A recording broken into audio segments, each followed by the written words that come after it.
We are in 2022,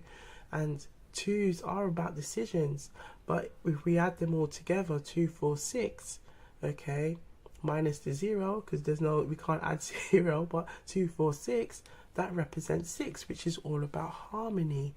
And as we are approaching the end of this year, it's kind of tuning into the areas where you can find harmony into your life, okay? And I feel like you've recognized that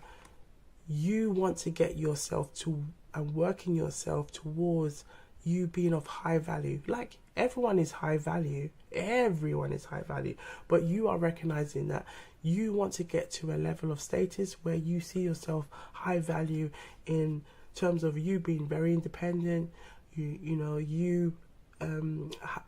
opening in many opportunities for yourself. But I feel like not just opportunities for you, but also opportunities for yourself, for your